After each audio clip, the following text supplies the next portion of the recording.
ప్రభువా, నా పెదవులను నా హృదయమును శుద్ధి చేయుము. నేను నీ పవిత్ర సందేశమును ప్రజలకు వినిపింతును.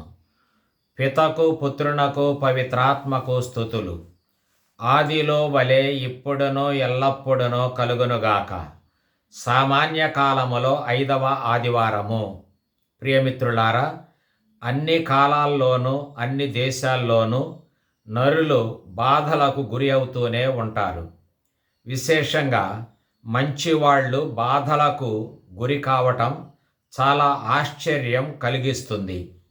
సజ్జనుడు శ్రమలెందుకు అనుభవించాలి అనే ప్రశ్నకు ప్రపంచంలో చాలామంది తాత్వికులు సమాధానం ఆలోచించారు.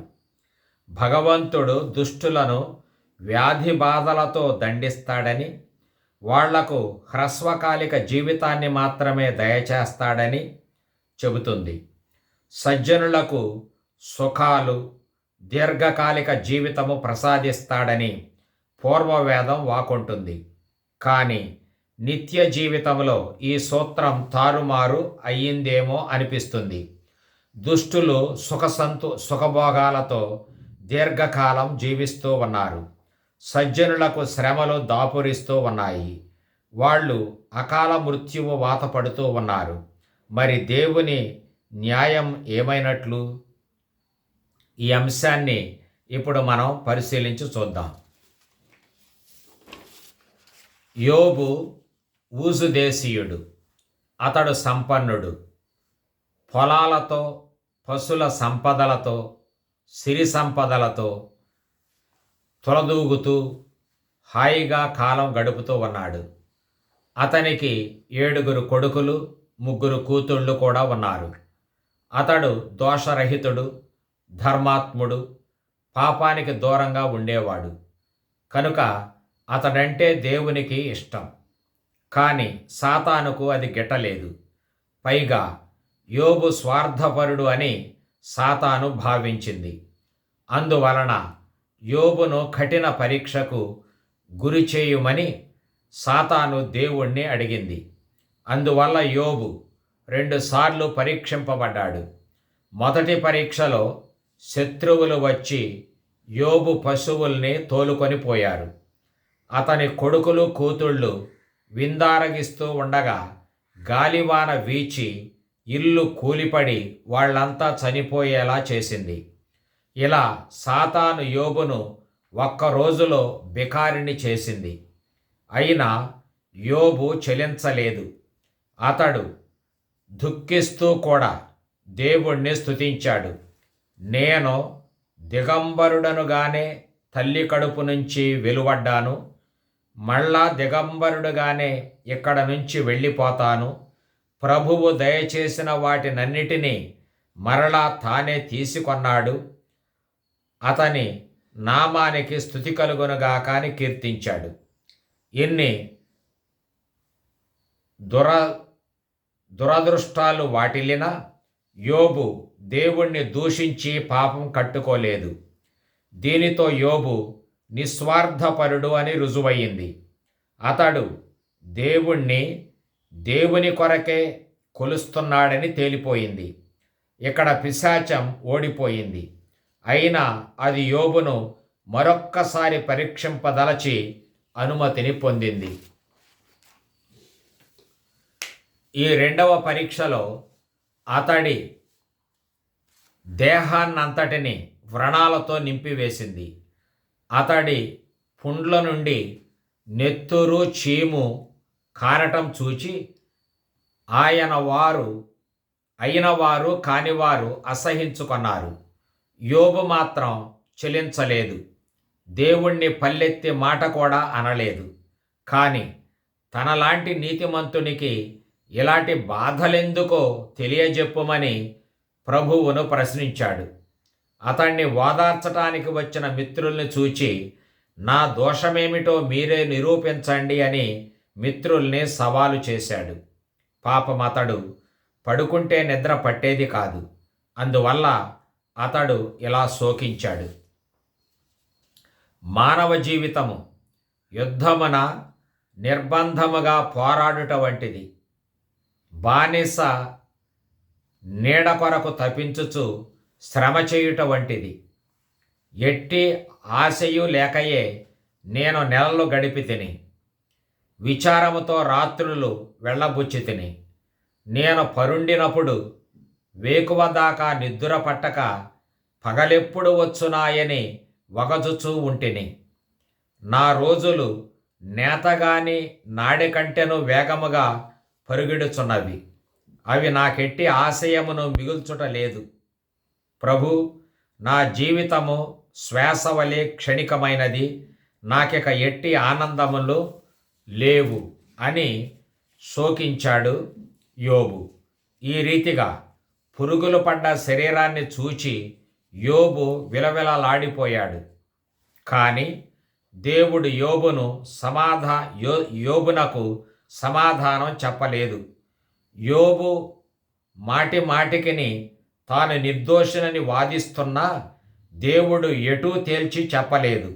అతడు మంచివాడని గాని చెడ్డవాడని గాని అనలేదు. అతనికి కష్టాలెందుకు వచ్చాయో తెలియజేయలేదు. మరి అతని సమస్య ఎలా పరిష్కారం కాలేదు. ఆ మాటకు వస్తే పూర్వవేద రచయితలలో ఎవరికీ ఈ సమస్యకు పరిష్కారం తెలియదు. దీనికి పూర్తి సమాధానం నూతన వేదములోని క్రీస్తు నుంచి, అతని శిలువ నుంచి మనకు తెలియజేయబడుతూ ఉంది. ఇక ఇప్పుడు సువార్త పఠనాన్ని పరిశీలించుదాం. మానవుని ప్రతి సమస్యకు ఏకైక పరిష్కారమైన యేసుక్రీస్తును గురించి మార్కు ఇట్లు వ్రాశాడు. మార్కు సువార్త 1వ అధ్యాయం 29 నుండి 39 వచనాలు ఈ నేటి పఠనం. ఈ దృష్టాంతములో 4 ప్రధాన అంశాలు ఉన్నాయి. 1, యేసు మహా అద్భుతకారుడు, వచనాలు 29 నుంచి 34 వరకు. 2, యేసే మెస్సియా అనే రహస్యం, 34వ వచనం. 3, శిష్యులు యేసును అర్థం చేసుకోలేకపోవడం, 35 నుంచి 37 వచనాల వరకు. 4వది, యేసు సర్వ ప్రజల విమోచకుడు అనే భావం, వచనాలు 38 నుండి 39 వరకు. సీమోను అత్త జ్వరముతో మంచం పట్టి ఉంది. యేసు ఆమె దగ్గరకు వచ్చి ఆమె చేయి పట్టుకొని ఆమెను లేవనెత్తాడు. జ్వరం పోయి ఆమె వారికి సపర్యలు చేయసాగింది. ఇక్కడ మనం 2 అంశాలు పరిశీలించాలి. 1, యేసు ఆమెను లేవనెత్తాడు అనే క్రియాపదం. 2, ఆమె వారికి పరిచర్యలు చేయసాగింది అనే మరో క్రియాపదం. ఇక్కడ లేవనెత్తడం అనేది 2 అర్థాలు స్ఫురింపచేస్తూ ఉంది. మొదటిది, ఒక వ్యక్తికి చేతి సాయాన్ని అందించి పైకి లేపటం, ఇది సహజ భావం. 2వది, మరణించిన వ్యక్తికి ప్రాణం పోసి మరలా బ్రతికించటం, ఇది వేదభావం. ఈ 2 భావాలకు తావు కల్పిస్తూ తన సువార్తను రచించాడు మార్కు. కాబట్టి ఇక్కడ యేసు చేయి సాయంతో సిమోను అత్త లేచి రావటం అనేది యేసు మూలంగా మున్ముందు మృతులు జీవం పోసుకొని లేస్తారు అనటానికి సూచనగా ఉంది. ఇలాంటి ప్రయోగం మార్కు సువార్తలోనే మరి 2 సందర్భాల్లో కనిపిస్తూ ఉంది. మార్కు 5:41-42లో ఇలా ఉంది. మరణించిన యాయీరు కుమార్తె చేతిని యేసు తన చేతిలోనికి తీసుకొని, అమ్మాయి,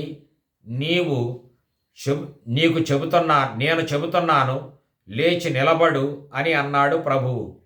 అమ్మాయి లేచి నడిచింది. మరో సందర్భంలో చనిపోయిన వారు సజీవులుగా లేచే సంగతి మోషే వ్రాసిన గ్రంథములో మీరు చదవలేదా అని యేసు ప్రభువు ప్రశ్నించినట్టు ఉంది. మార్కు 12:26.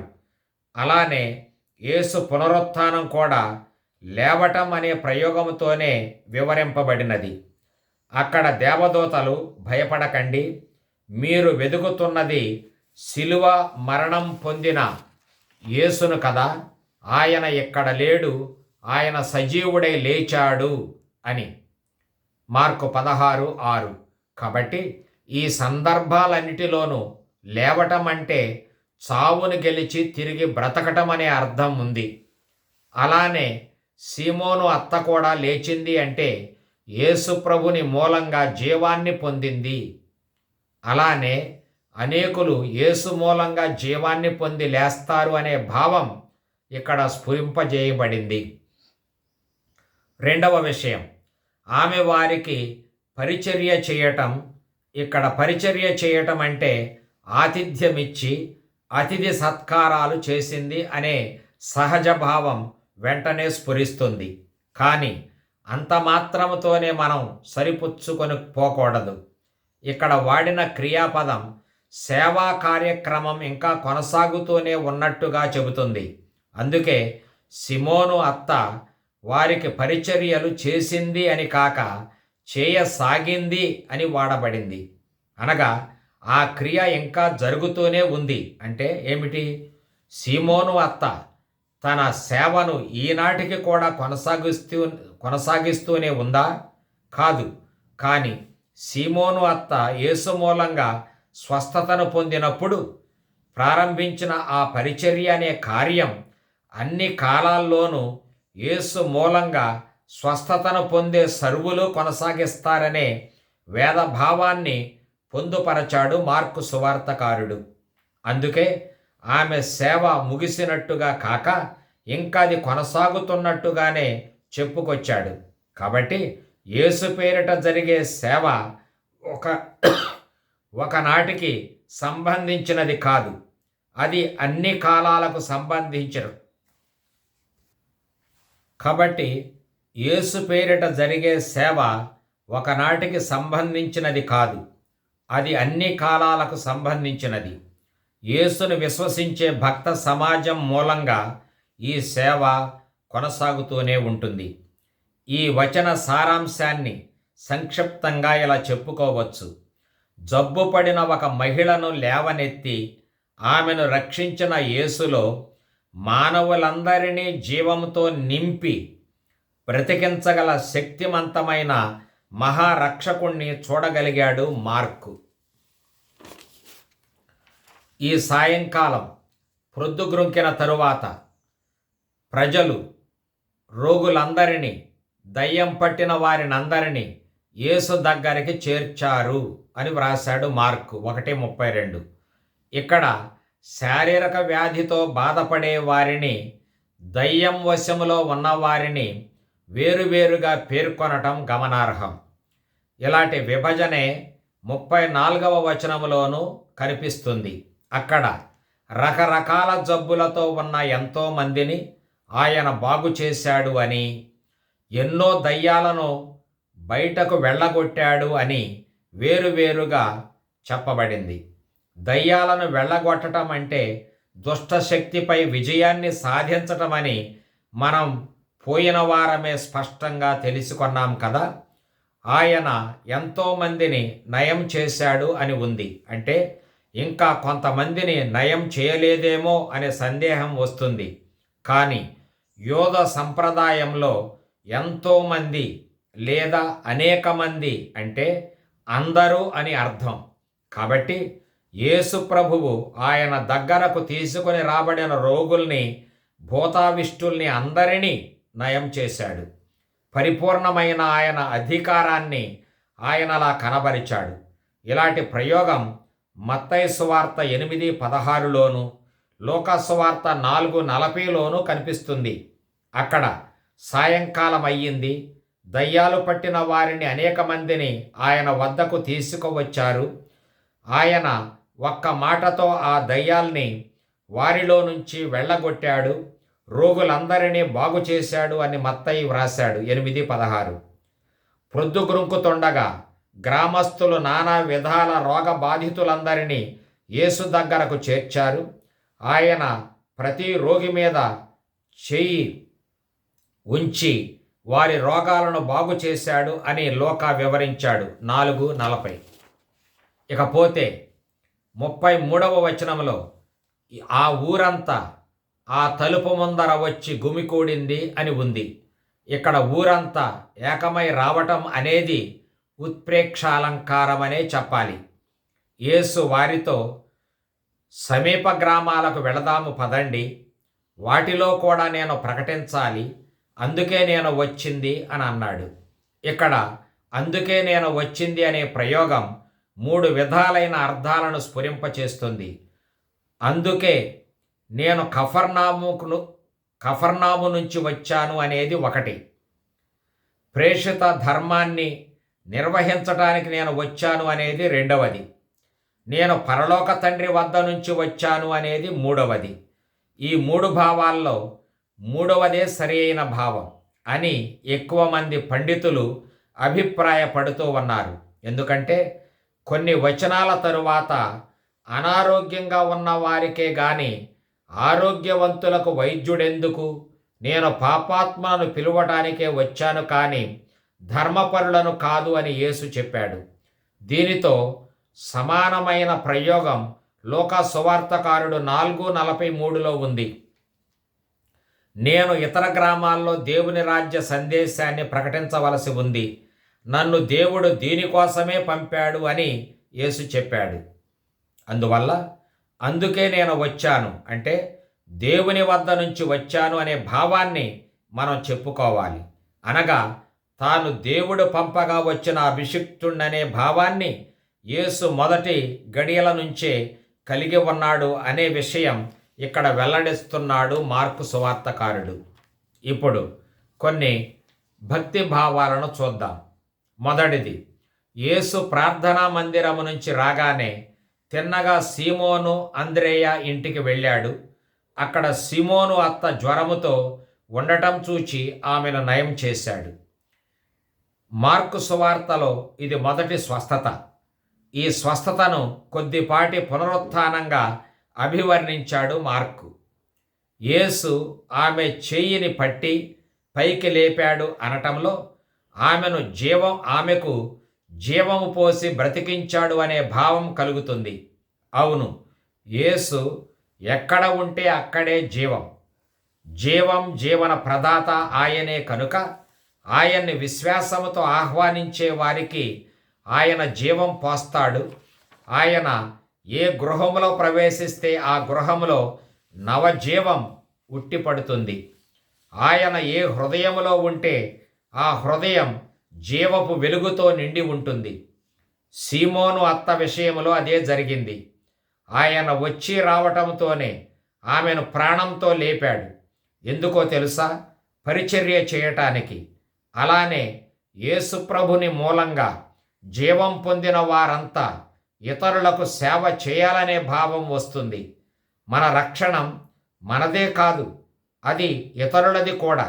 రక్షణ పొందిన మనం ఇతరుల రక్షణం కొరకు శ్రమించటం మన గొప్ప బాధ్యత. రెండవ అంశం ఇది. యేసు బహిరంగ జీవితాన్ని ప్రారంభించిన తొలి క్షణాల నుంచే కష్టాల్లో ఉన్న మానవుల్ని ఎంతగానో ఆదరించాడు. వివిధ రూపాల్లో ప్రత్యక్షమైన ప్రజల బాధల్ని ఆయన తొలగించి వేశాడు. ఆయన కన్నుల ఎదుట విలయ తాండవమాడే దుష్ట ప్రభావాన్ని పటాపంచలు చేసి వారికి ఊరటను ప్రసాదించాడు. ఆయన శిష్యులమైన మనము అలానే చేయాలి. ఈ లోక ప్రజల్ని నానా యాతనకు గురి చేసే అక్రమాలకు వ్యతిరేకంగా మనం పోరాడాలి. ప్రజల బాధల్ని తొలగించటం అనేది గొప్ప పుణ్యం. ఇరుగు పొరుగురు బాధించటం అనేది మహాపాతకం. మూడవ అంశం ఇది. యేసు నిర్విరామంగా శ్రమించిన కష్టజీవి. ఈరోజు మనం ఎంత కష్టపడుతున్నామో అంతకంటే ఎక్కువగానే యేసు కాయ కష్టం చేశాడు, చెమటోడ్చి పనిచేశాడు. కొన్ని సందర్భాల్లో భోజనం చేయటానికి కూడా ఆయనకు సమయం ఉండేది కాదు. కానీ ప్రార్థనకు మాత్రం తప్పనిసరిగా సమయం ఉండేది. నిజం చెప్పాలంటే ఆయనకు ప్రార్థనతో నిమిత్తం లేదు. అయినా ఆయన ఏకాంత స్థలములోనికి వెళ్ళి సుదీర్ఘ ప్రార్థనం చేసుకునేవాడు. తండ్రితో సంభాషించేవాడు. ఎంత పని ఉన్నా సరే, ఎంత అలసిపోయినా సరే ప్రార్థన మాత్రం ఆయన మానలేదు.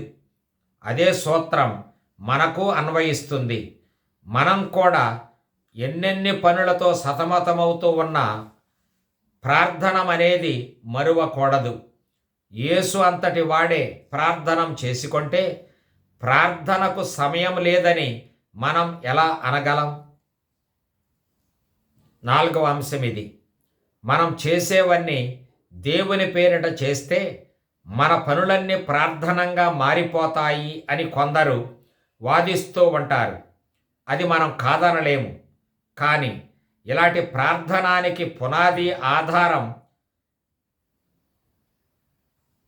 వ్యక్తిగత ప్రార్థనమే. సొంతగా హృదయములో ప్రార్థనం చేసుకోలేని వ్యక్తి తన పనులన్నిటినీ ప్రార్థనగా ఎలా మార్చగలుగుతాడు? కాబట్టి ప్రార్థన మయమైన జీవితం గడపాలంటే దేవుణ్ణి వ్యక్తిగతంగా కలుసుకోవాలి. అలాంటి అనుభవం స్వయంగా వ్యక్తిగతంగా ఏకాంతములో చేసే ప్రార్థన వలన మనకు లభిస్తుంది. 5వ అంశం ఇది. ఊరు వాడ కలిసి వచ్చి యేసు ఉన్న ఇంటి ముంగిట నిలచి ఉందట. ఎందుకు? యేసు నుంచి మేళ్ళు పొందటానికి. మరి మన మాట ఏమిటి? మనం ప్రార్థన కోసమని దేవాలయానికి వెళుతూ ఉంటాం. పుణ్యక్షేత్రాలను దర్శిస్తూ ఉంటాం. అయితే అక్కడ మనం చేసేదేమిటి? అవి కావాలి, ఇవి కావాలి అని అర్థించటమా? లేక యేసు చేసినట్టు దేవునికి కృతజ్ఞతాపూర్వకమైన ఆరాధనాన్ని ఏకాంతముగా నిర్వహించటమా? ఏకాంత స్థలాల్లో దేవునితో ప్రేమ భాష్యం చేసే అలవాటు మనకి ఉందా? 6. అవసరాల్లో ఉన్న ఇరుగు పొరుగును ఆదుకోవాలనేదే యేసు ప్రభువు మనకు తెలియజెప్పే సందేశం. ఆయన కఫర్నాములో ఘన విజయాన్ని సాధించాడు. రోగుల్ని స్వస్థపరచి, భూతాల్ని వెడలగొట్టి ఎనలేని కీర్తిని గడించాడు. ఆయన పేరు ప్రఖ్యాతులు వాడవాడలా వ్యాపించాయి. అది చూచి యేసు మురిసిపోలేదు. అంతటి పేరును అవలీలగా గడించగలిగాను గదా అనుకొని పొంగిపోలేదు. కానీ తనకు కలిగిన విజయాన్ని ఒక ప్రక్కకు నెట్టి దైవరాజ్యపు సందేశాన్ని వినిపించడానికి గాను ఊరూరా తిరగటం ప్రారంభించాడు. తాను వెళ్ళిన చోటల్లా తండ్రి చిత్తాన్ని వెల్లడించే బోధలు గావించాడు. అలా చేసి తాను వచ్చింది సేవలు అందించటానికేనని, సేవలు అందుకోవటానికి కాదని రుజువు చేశాడు. ఆయనే అందరి సేవకుడు అనే విషయాన్ని లోక విదితం చేశాడు. సేవించటంలోనే మన జీవితాన్ని, సేవ చేయటంలోనే తన జీవితాన్ని చరితార్థం చేసుకున్నాడు.